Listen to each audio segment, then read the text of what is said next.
Avec tout ce qui se passe dans le monde, suivre l'actualité est essentiel. Pour faire le point sur la politique américaine, les nouvelles internationales et les sujets de l'heure, retrouvez Christian Latreille et nos journalistes. Sur le terrain, en semaine 16h, heure de l'Est, ici RDI.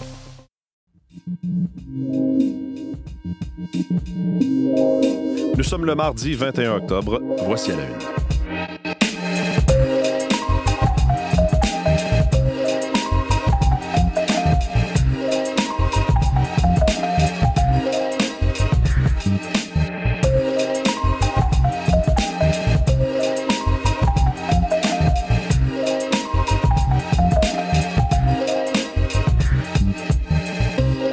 Bonjour, bon mardi, bienvenue à l'émission, c'est Mathieu Bellumeur au microphone. Merci d'être avec nous encore ce matin. Une journée qui sera marquée, entre autres choses, par quelques histoires sur la scène internationale et cette entrée en prison pour Nicolas Sarkozy, effectivement. L'ancien président français a franchi un peu plus tôt aujourd'hui les portes de la prison parisienne de la Santé. Prison de la Santé, il y a certains noms de prisons comme ça en France qui font quand même sourciller ou réagir. C'est pas très commun, disons, pour un nom de prison, mais c'est bien ça, la prison de la Santé, pour épurger une peine de 5 ans d'emprisonnement à laquelle il a été condamné après avoir été jugé coupable d'association de malfaiteurs en lien avec cette campagne présidentielle de 2007. Donc, ça s'est passé, effectivement, au cours des dernières heures. Olivier sera avec nous, va se joindre à nous dans les prochaines minutes pour nous parler de cette victoire des Blue Jays au baseball qui accède à la Série mondiale, donc l'ultime série qui va déterminer quelle équipe sera l'équipe championne du baseball majeur. Les Jays vont affronter les Dodgers de Los Angeles. Ça va commencer ce vendredi et ça va commencer à Toronto dans la Vinrail. On va revenir sur le match d'hier. Et puis Julie, Jasmine et Véronique sont avec moi, toutes les deux en studio. Bonjour à vous deux. Bonjour. Alors Véronique, finalement, de la pluie, on en avait besoin. Je sais qu'il va y en avoir d'autres un peu plus tard cette semaine, mais là, qu'est-ce qui nous est tombé dessus en termes de millimètres? Des quantités très variables. Le cœur du système est passé sur Montréal, donc tout ce qui est à l'ouest a été plus arrosé, à l'est un petit peu moins choyé. Au centre-ville de Montréal, 9 mm. Du côté de l'aéroport, 38,5 quand même. Si on regarde l'Estrie, on est autour d'une dizaine de millimètres également. La Mauricie, 10, 15 mm. Secteur de Québec, 20, 25. Un petit peu plus haut, secteur Montmorency. Montmorency, on est à près de 50 mm. Les régions aussi, là, des Laurentides, Mont-Tremblant, 48,8 mm. Vaudreuil, si on revient dans l'ouest de Montréal, 30-40 mm. Alors, les secteurs de la Montérégie, de l'Estrie, près de la frontière américaine, c'est là où il en est tombé le plus. Frédérichburg, par exemple, 55 mm. Donc, des quantités très variables, mais au moins, vous l'avez dit, on a eu un peu de pluie. La rive sud de Montréal, secteur Saint-Hubert, Saint-Bruno, tout ça, 5 mm. On n'en a pas eu beaucoup. Il y en aura d'autres à venir, en quantité moindre. Je vous en reparle tantôt. Parfait, on va faire le tour des prévisions dans les prochaines minutes. Et Julie, Jasmine, dans les actualités culturelles, ce qui retient l'attention, disons, depuis quelques jours, puis il y a peut-être un lien, en fait, il y a certainement un lien parce qu'on est en pleine campagne électorale municipale partout au Québec. Et c'est ce documentaire de Régis Labaume qui pose une question quand même intéressante parce qu'on le voit dans certaines petites municipalités. Il n'y a personne pour se présenter, par exemple, à la mairie où il y a plusieurs maires de villes assez importantes qui ont été réélus sans opposition. Et lui pose la question dans un documentaire qui veut encore faire de la politique. Exactement. Lui qui était à la mairie de Québec pendant 14 ans. Puis il est sociologue de formation. Alors, l'idée, c'est de dresser un portrait. Pourquoi il y a un si grand exode, surtout dans les dernières années, je dirais les 5 dernières années en politique municipale. Et on voit que ça lui tient vraiment à cœur. Parce que lui, il le dit, j'en ai mangé de la politique, j'ai tellement aimé ça. Puis on voit que ça le déçoit, puis essaie de comprendre. Donc, mettre un peu la lumière sur les enjeux actuels. J'ai écouté ça hier, puis je vous en reparle parce que c'est fort intéressant. Puis il faut dire que Régis Labaume y est pour beaucoup dans sa façon d'être coloré, explicatif. Oui, il a un style. C'est ça. Oui, effectivement. Parfait, on va y revenir et je vous le dis, on n'a toujours pas attrapé les voleurs du Louvre. Ah ben merci. C'est pas, les policiers continuent leur travail. Bon, parlons de baseball maintenant. Here comes the 3-2. He got him! For the first time in 32 years, the Toronto Blue Jays are going to the World Series. Pour la première fois en 32 ans, les Blue Jays de Toronto donc s'en vont en Série mondiale. Olivier, bonjour. Bonjour. Et c'est entre autres grâce à ce circuit de George Springer en 7e manche. Son 23e en carrière en séries éliminatoires. George Springer qui a frappé la longue balle en 7e alors que les Blue Jays de Toronto étaient en retard 3-1 dans ce match. Les visages commençaient à être un peu plus serrés, tirés, nerveux dans les gradins parce que c'est vrai que les Blue Jays ont été limités à peu de choses dans ce début de rencontre. Et là, George Springer est allé délivrer tout le monde avec ce circuit de 3 points. C'était 4-3 à ce moment. Et c'est la marque finale de cette victoire lors de ce match ultime, match numéro 7 qui se déroulait à Toronto hier. Il faut parler aussi du travail des releveurs parce qu'on y est allé d'une stratégie un peu particulière où on a amené nos meilleurs partants vers la fin de la rencontre. Donc, Kevin Gausman et Chris Bassett, normalement qu'on voit débuter des matchs, ont été amenés en relève. Et c'est Jeff Hoffman qui a terminé ça avec des retraits au bâton lors de la 9e manche. J'en parle et j'en ai encore des frissons parce que ça a été toute une soirée et c'était de voir aussi les partisans de Toronto qui n'y ont pas goûté longtemps et souvent, je veux dire, aux séries mondiales. Ils avaient remporté la série mondiale en 92 et en 93. Et puis, par la suite, il y a eu des passages à vide. Il y a eu des moments où on pensait que, et non. Là, voilà ce moment où on retrouvera les séries mondiales. D'ailleurs, il y a eu cette victoire, il y a eu les trophées qui ont été remis. C'est d'ailleurs le joueur par excellence dans l'américaine, ça a été remis, le titre de joueur par excellence a été remis à Vladimir Guerrero Jr. parce que les statistiques sont complètement affolantes au bâton. Et par la suite, on est retourné dans le vestiaire. Ça avait des airs de boîte de nuit avec les lumières, une espèce de boule disco, pas disco, mais en tout cas, il y avait beaucoup de lumière. Et puis, il y a John Schneider, l'entraîneur-chef de l'équipe, qui a permis à tout le monde de sabrer le champagne et de célébrer. On l'écoute. First time in 32 years the World Series comes back to this city and this country. So proud of every one of you. Enjoy every single moment of this tonight because you guys earned the out of it. Let's go! Donc, fier de vous, fier de tout le monde. Cette ville et ce pays méritent donc cette série mondiale, ce retour en série mondiale. Et puis par la suite, allez-y, profitez-en. Donc, on disait qu'on allait célébrer toute la nuit et qu'après, on allait retourner au travail. Et ce sera pas de la tarte, parce que ça débute vendredi. Là, la bonne nouvelle, c'est que les Blue Jays de Toronto auront encore l'avantage du terrain. Donc, ça commence à Toronto. Vendredi à Toronto, mais ce sera contre les champions en titre, contre un certain Shohei Ohtani qui a joué un match numéro 4 complètement fou, justement historique, avec 3 coups de circuit et 10 retraits au bâton comme lanceur. On parle d'une performance historique. Donc, ce ne sera pas de la tarte. Puis il y a Shohei Ohtani, mais il y a d'autres joueurs aussi, comme Freddie Freeman, comme Yoshinobu Yamamoto. Ce sera toute une série mondiale. Alors, à suivre à partir de vendredi. Sinon, ça a éclipsé un peu le match du Canadien hier qui a battu les Sabres de Buffalo. Oui, accessoirement, le Canadien de Montréal jouait un petit match du mois d'octobre au Centre Bell hier contre les petits Sabres de Buffalo. Et ce sont les Canadiens de Montréal qui ont remporté ce match 4-2. Et ça, c'est une belle victoire parce qu'on part sur la route. Là, on s'en va vers un voyage dans l'Ouest où on affrontera entre autres les Flames de Calgary. Et donc, une belle fin aussi pour cette série de 4 matchs à la maison. C'est Jacob Dobèche qui était devant le filet. Il a eu fière allure aussi. Donc, ça a permis de reposer Samuel Montembeault. Et puis, parmi les marqueurs, il y a Oliver Kapanen qui a marqué le premier du match. C'est son 4e cette saison. Donc, ça, c'est intéressant aussi de voir aussi une production qui a été éparpillée à travers l'alignement du Canadien de Montréal hier. Merci beaucoup, Olivier. Un plaisir. Bonne journée. Alors, c'est prévision de la météo. Encore du temps gris aujourd'hui? Oui, assez gris ce matin. Quelques petites averses possibles ici et là. Mais par la suite, des éclaircies cet après-midi. Prédominance nuageuse quand même, mais ce ne sera pas une journée arrosée dans l'ensemble. On va s'en sortir avec de bons moments d'accalmie. Venteux, surtout ce matin, un petit peu moins à partir de la mi-journée. Des températures de 12 à 14 degrés, peut-être la quinzaine pour Montréal, pour l'Outaouais sous les éclaircies. La dizaine de degrés la nuit prochaine, Montréal, 6-7 degrés secteur montagneux. Et demain, on remet le même scénario, plutôt nuageux, quelques éclaircies avec un risque d'orage en après-midi. On ira autour de ça jeudi aussi. Température maximale 10, 12 degrés, puis amélioration à venir juste à l'aube de la fin de semaine. Ça devrait s'améliorer en cours de journée vendredi. D'ici là, ça reste pluvieux aussi vers l'Abitibi, le Témiscamingue, quelques averses essentiellement à partir de la mi-journée. 8, c'est le maximum anticipé. C'est du 11 à 13 pour tout l'est du Québec aussi, un ciel assez couvert, quelques averses ici et là, soit des averses dispersées, soit un peu de bruine par endroit.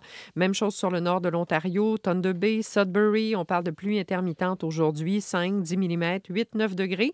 Quelques averses encore à Toronto, 14 également du côté de Windsor, une probabilité d'averse de 40 %. Et dans le secteur d'Ottawa, on verra quand même de belles percées de soleil. La quinzaine de degrés, dégagement prévu à Vancouver cet après-midi, autour de 14. Beau temps dans les prairies, Edmonton, Calgary, vraiment. C'est du 13 à 16 degrés cette semaine. Ça se poursuit de façon ensoleillée. Plus variable vers Regina. 9, c'est le maximum anticipé. Winnipeg, on est encore sous les nuages avec un petit 7 au thermomètre, mais ça s'améliorera en cours de journée. Alors aujourd'hui, c'est quand même pas si mal. Là, on a quelques petites averses tôt ce matin. Ensuite, répit dans les précipitations. Ça reviendra pour les prochains jours. Merci beaucoup, Véronique. Bonne journée. Bonne journée.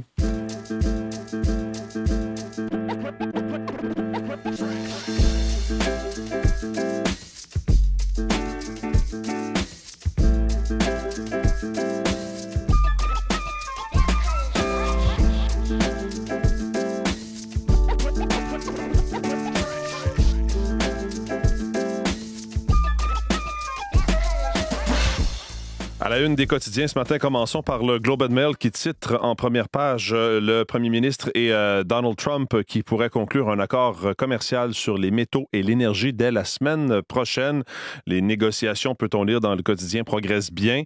Les États-Unis refusent de faire des concessions sur le bois d'œuvre pour l'instant, mais sur l'acier, sur l'aluminium, sur l'énergie, on pourrait être tout près d'un accord signé par le premier ministre et le président américain Donald Trump. Ce serait lors du sommet de la coopération économique Asie-Pacifique plus tard ce mois-ci, la signature officielle, mais il y aurait donc un tel accord. On sait effectivement que l'industrie des métaux, c'est le cas aussi pour l'aluminium, ont été très durement touchés par ces tarifs américains. Des sources indiquent au Globe and Mail que les Américains ne sont pas prêts à conclure un accord concernant l'automobile ou le bois d'œuvre. Par contre, il pourrait y avoir donc cet accord sur les métaux. Je vous rappelle que l'administration Trump a imposé des tarifs de 50 % sur l'acier et l'aluminium et de 25 % sur les automobiles, avec une exception là, pour ce qui est des pièces qui sont conformes à cet accord Canada, États-Unis, Mexique. Donc, à lire en une du Globe and Mail de ce matin. Sinon, dans le Journal de Montréal, on lit qu'après les restaurants, eh bien, l'extorsion frappe dans le milieu de l'automobile. Des concessionnaires, surtout sur la rive nord de Montréal, du fleuve à Montréal ou de la rivière, ont eu effectivement la visite de certains malfaiteurs, des gens qui demandent des rançons. Individu cagoulé, par exemple, qui aurait exigé à un propriétaire du boulevard, d'un concessionnaire de voitures d'occasion du boulevard Gascon à Terrebonne, une somme de 200 000 $ pour assurer sa protection. Autrement, des cocktails Molotov sont lancés sur les commerces ou encore sur les voitures qui sont à vendre. Sinon, le Journal de Montréal nous présente aussi, ou le Journal de Québec à sa une, un sondage. 52 % du personnel de soutien dans les écoles subit de la violence physique. Les gestes déplacés comme des objets lancés à la tête qui proviennent surtout des élèves. Autre fait troublant de ce sondage qui a été réalisé pour un syndicat de la CSN, syndicat des employés de services publics. Fait troublant, écrit le journal, 9 % des employés de soutien scolaire ont été victimes de gestes à connotation sexuelle. Donc, vous pourrez lire ça dans le Journal de Montréal ce matin. Sur le site Internet de Radio-Canada, article de Sébastien Desrosiers, les immigrants investisseurs désertent le Québec. Le moins que l'on puisse dire, peut-on lire dans l'article, c'est que le programme des immigrants investisseurs qui permet à de riches candidats de l'étranger de s'installer au Québec ne fait pas courir les foules depuis sa relance en 2024. Il a attiré seulement 8 candidatures, alors qu'auparavant, plusieurs centaines de dossiers étaient déposés annuellement. Donc, retour sur ce qui ne fonctionne pas dans ce programme, c'est à lire sur le site de Radio-Canada. En une du Devoir, entrevue avec Sonia Bélanger, la nouvelle ministre de l'Habitation, qui, peut-on lire, veut mettre l'accent sur la rénovation du parc immobilier. Elle estime que les villes n'ont pas assez recouru au pouvoir que leur a donné Québec pour accélérer la construction de logements, y compris cette taxe spéciale sur les terrains vacants.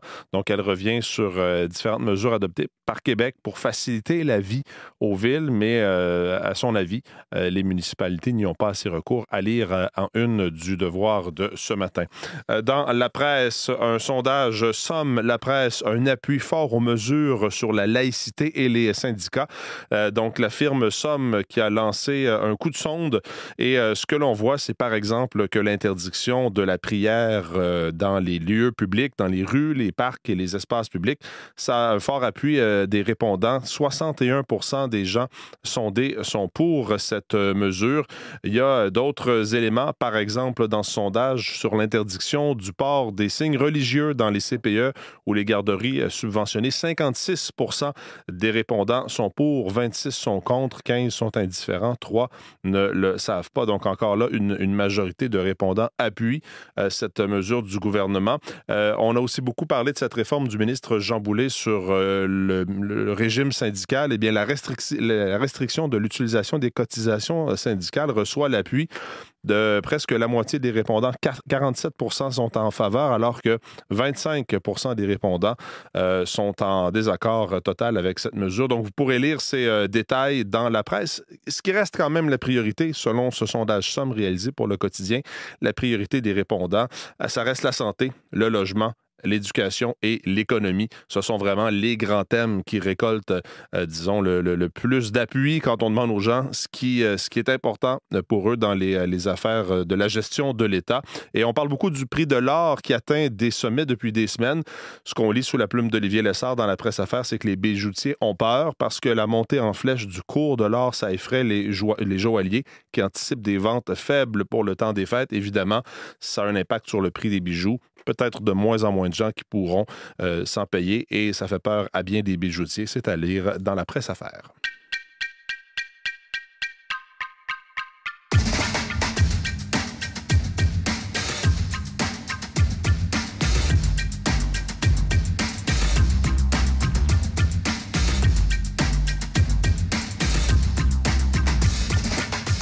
On parlait hier de ces conséquences très concrètes des moyens de pression des médecins du Québec qui ont boycotté les activités d'enseignement à l'université. Plus de la moitié des finissants en médecine, on parle d'environ 500 étudiants, ne seront pas diplômés comme prévu cette année et donc ne seront pas en clinique dans les hôpitaux l'été prochain. Le gouvernement a répété hier toujours avoir espoir de s'entendre avec la fédération ou les fédérations qui représentent et les spécialistes et les omnipraticiens. Jean-Philippe Robillard est avec nous avec le suivi de ce dossier. Bonjour Jean-Philippe. Bonjour. On a appris au cours des dernières heures hier, en toute fin de journée, en fait, que le gouvernement prépare une nouvelle offre à présenter aux médecins? Oui, c'est nos collègues à Québec qui ont appris ça, ma collègue là, Véronique Prince. Donc, une nouvelle offre qu'il devrait déposer sous peu aux deux fédérations de médecins. Ça signifie donc que le gouvernement Legault a encore espoir de s'entendre avec les médecins de famille et avec les médecins spécialistes. Il y a espoir de parvenir donc à une entente, de négocier avec eux, même si on le sait, la médiation n'a pas porté fruit, n'a pas fonctionné. Mais ça n'empêche pas, Mathieu, que le gouvernement Legault pourrait quand même, en parallèle, déposer une loi spéciale pour mettre fin au projet, aux moyens de pression des médecins, qui, vous l'avez dit tantôt, on le sait, boycottent l'enseignement.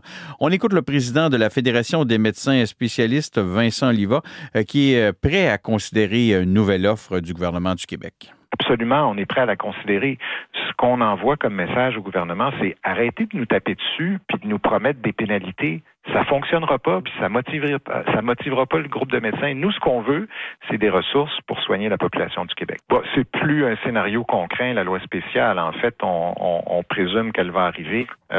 Cependant, ce qu'on espère, c'est qu'effectivement, il y a quelqu'un au gouvernement qui va réagir puis qui va se dire, coudonc, on serait peut-être capable de s'entendre.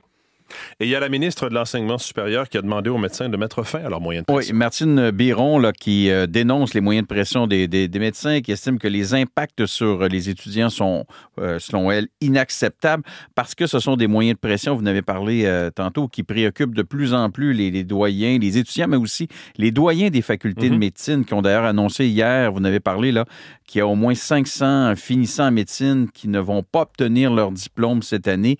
Et selon les doyens des facultés de médecine, ça fait en sorte qu'éventuellement, il va y avoir des impacts, là, des impacts dans les cliniques, des impacts également dans les hôpitaux. On écoute le doyen de la faculté de médecine de l'Université de Montréal, Patrick Cossette. C'est certain que là, ça va avoir un impact parce que ça va changer la façon dont on va devoir organiser les soins dans certains hôpitaux, comme par exemple le CHUM, là où moi je pratique. C'est certain qu'il y a des résidents qui sont en premier appel le soir, les week-ends, la nuit.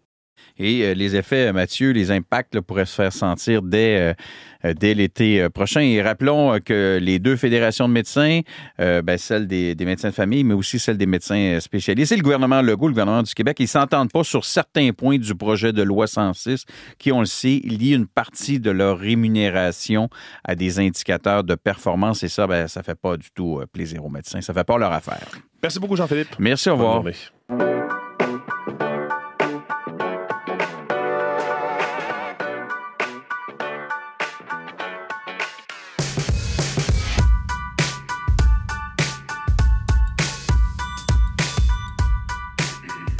Julie Jasmine est de retour en studio. Revenons donc sur ce documentaire sur ICI Télé, sur la politique municipale qui veut encore faire, la politique en général, qui veut encore faire de la politique animée par l'ancien maire de Québec, Régis Labombe. C'est ça. Ce sera diffusé ce samedi 20h sur ICI Télé. Mais on parle vraiment de politique municipale. Municipale, OK. Oui, de décrochage municipal. Depuis les dernières élections municipales, il y a une vague de démissions sans bon sens qui touche le monde municipal.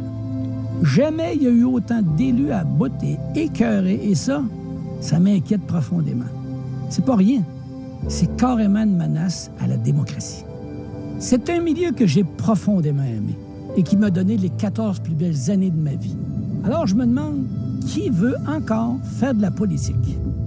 C'est une bonne question. C'est une excellente question. Réponse complexe probablement, mais bonne question. Oui, puis il faut le dire quand même qu'il y a des pistes de solutions à apporter à la fin du documentaire, mais sa quête, c'est vraiment ça. 60 minutes de comprendre pourquoi il y a cet exode chez les élus municipaux.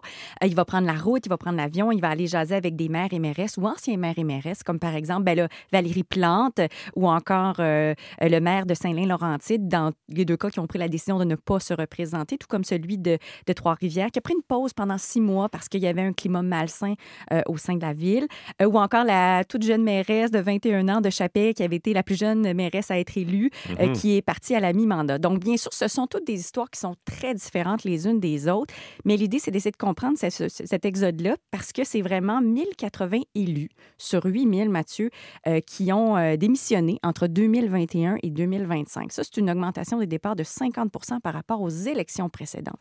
Alors, quand on dit que c'est du jamais vu, bien sûr, c'est ce qui chicote vraiment Régis Labombe. Puis, on met surtout de l'avant des enjeux et des nouvelles réalités, c'est-à-dire l'itinérance, la crise du logement, les inondations, les feux de forêt par rapport notamment au changement climatique.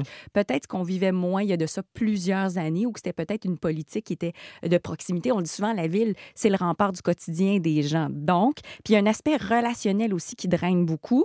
On a senti depuis la COVID une détérioration du climat, non seulement entre les élus et les citoyens, mais entre les élus eux-mêmes au sein du conseil de ville, ce qui est quand même pas banal aussi. Alors, on parle d'intimidation, insultes, incivilité. Les réseaux sociaux aussi y sont pour beaucoup, bien sûr. Et Régis Labombe le dit lui-même, il faut avoir le cuir épais. Donc, ça, ce sont ses mots à lui. La couenne dure. Il va avec un langage coloré, je le dis un petit peu plus tôt, mais il est direct, il est sensible, il est touchant là-dedans. Mais on sent surtout qu'il veut aider la cause, la faire avancer pour mieux la comprendre. Puis, je disais qu'il y a des pistes de solutions. Ce qui est intéressant, c'est qu'on parle de formation d'éthique, de respect, aussi de gestion, qui pourrait être peut-être présenté en soutien aux maires pour savoir dans quelle galère un peu il s'embarque au début pour mieux être outillé. Alors, c'est vraiment intéressant. Qui veut faire encore de la politique? Puis, il y a une série balado aussi qui vient avec ça sur audio dès maintenant. Sinon, ce sera diffusé sur Ici Première les 30 et 31 octobre, 20h. Et puis, un petit mot sur le pianiste canadien Kevin Chen qui a remporté la 2e place au concours de piano Chopin à Varsovie, en Pologne. Ah oui! Bien là, je suis très contente de vous l'annoncer. Donc, on parle de la 2e place. La première est allée à l'Américain Éric Lu, 27 ans. Mais pour ce qui est de Kevin Chen, c'est 20 ans, un gars de Calgary. Alors, magnifique prestation hier, bien sûr. Et il devient donc à remporter ce 2e prix, le même qu'avait remporté Charles-Richard Hamelin il y a 10 ans. Alors, bravo, bien sûr, à ce pianiste de Calgary de 20 ans. Tout un concours, ce concours piano de Chopin en Pologne. Merci beaucoup, Julie Jasmine. Je vous en prie. Merci à vous d'être à l'écoute. Vos équipes du matin prennent le relais dans les prochaines secondes. Bonne journée.